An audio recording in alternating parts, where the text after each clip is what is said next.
यदि हिम्मत है और न्याय चाहते हैं तो। लेकिन हाईकोर्ट के मॉनिटरिंग में सीबीआई को भी फ्रीडम नहीं। 2 एसपीडी ट्रायल 3 महीने के अंदर, चौथा शूट एट साइट, तीसरा अपराधियों को जेल नहीं, सीधा शमशान, चौथा इसमें कौन कौन लोग पीछे में सफेद पोश इन्वॉल्व है, सीसीटीवी कैमरा सबकी जांच, और चौकी पर जितने पुलिस है सबको सस्पेंड किया जाए बस। और जिस लड़के को का फ्यूचर, पॉलिटिकल और सोशल फ्यूचर लंबा था,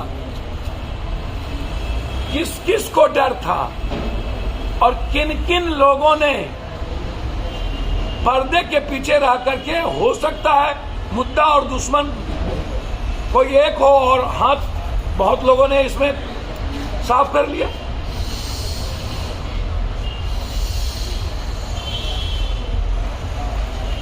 अपराधी जेल से निकलता कैसे, और निकलता है तो फिर उसको इतनी ताकत आती कहां से है?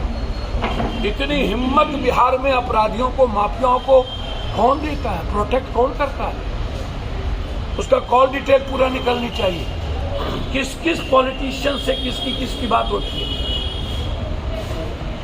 हम चाहते हैं गुंडा ए हो या बी, गुंडा जित्तू हो या मित्तू, रवि हो या हबी, उसके फोन का कॉल डिटेल निकाले कि 1 महीने के अंदर किस किस मंत्री, किस किस विधायक, किस किस एमपी से उसकी बातचीत हुई है, कौन कौन दलाल और माफिया से किस किस अपराधी की बातचीत हुई है। यदि लगातार पॉलिटिशियन और अपराधी की बात हो रही है तो उसके नेक्सस को निकालिए। एसपीडी ट्रायल हिम्मत है तो करिए, 3 महीने के अंदर एसपीडी ट्रायल करके फांसी की सजा दीजिए। मरने के बाद आप हिजड़ों की टोली बैठा दीजिए। उसका विधायक कहता है कि नीतीश जी हिजड़ा बना दिया। बताइए, विधायक को हिजड़ा बना दिया कि ये लोग हिजड़ा है? सरकार में हो ना, औकात था तो 24 घंटे में तुम तबाह कर देते अपराधियों, निकाल लेते मान से। फॉरेंसिक रिपोर्ट हो रहा है, जांच कर रहे हैं, पूरा सीसीटीवी कैमरा लगा हुआ है, बगल में ओपी है, थाना भर्ती, बालू की वसूली में, शराब के वसूली में भर दिन लगल रहता है, और सब जमीन माफिया इन्हीं लोगों के यहाँ बैठा रहता है। पटना सिटी ये बारूद के ढेर पर है। सरकार के नाक के तले कौन दिन है जिस दिन पटना पूरे शहर में आधा दर्जन मर्डर नहीं होते? कुंभकर्ण की नींद सोई हुई सरकार जब पड़ोसी के घर में आग लगता है तो बुझाती क्यों नहीं है कि दूसरे घर में आग लगाना चाहती? सत्ता पक्ष और विपक्ष ये दोनों पटना के अपराधियों को शेल्टर देती है, प्रोटेक्ट करती है। सत्ता पक्ष के बगल में अपराधी, विपक्ष के बगल में अपराधी, गाइड करते। सत्ता पाने के लिए ये लोग अपराधी, माफिया, बलात्कारी, ये लोग कौनों कुकर्म कर सकता है, किसी को टिकट देती है। एमएलसी के चुनाव में सब पार्टी, गांजा माफिया, शराब माफिया, 47 माफिया, जमीन माफिया, एजुकेशन माफिया, एक अच्छे लोगों को टिकट दिया, उसका नाम बताओ। बीजेपी और आरजेडी का नाम बताओ। तो सुशासन की बात तो कर रहे हैं। मैं तो आपसे कह रहा हूँ, विधवा विलाप करने आए थे, कुछ नहीं किया।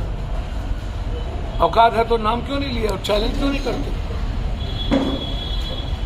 और 12 घंटे के अंदर ढाक क्यों नहीं देते हो? जीने का राइट कैसे लेते हो? कह करके जिनके पिता ने यहाँ पर पलेजा से लेके इस इलाके में क्या नहीं दिया सोसाइटी को।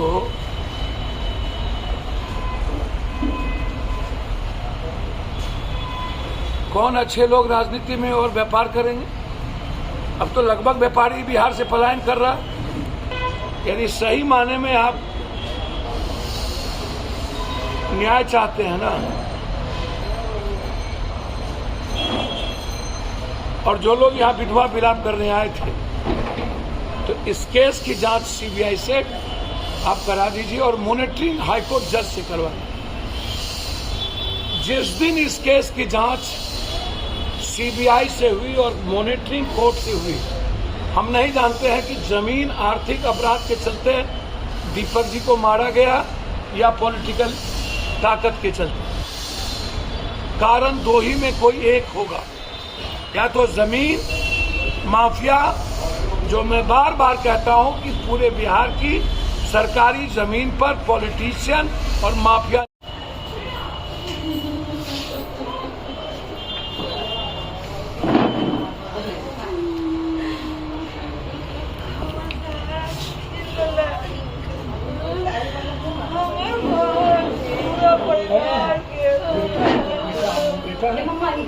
बेटा इनका माम बेटा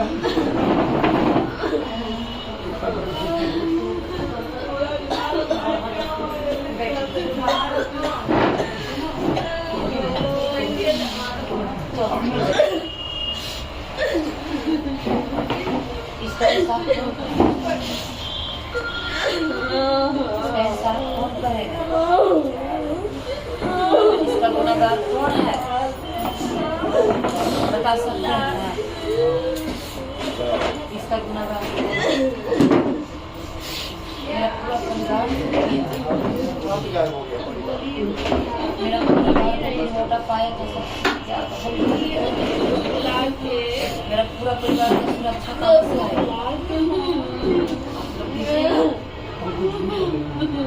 पूरा परिवार बहुत बड़ा परिवार, उसका एक ही सदस्य पूरे परिवार को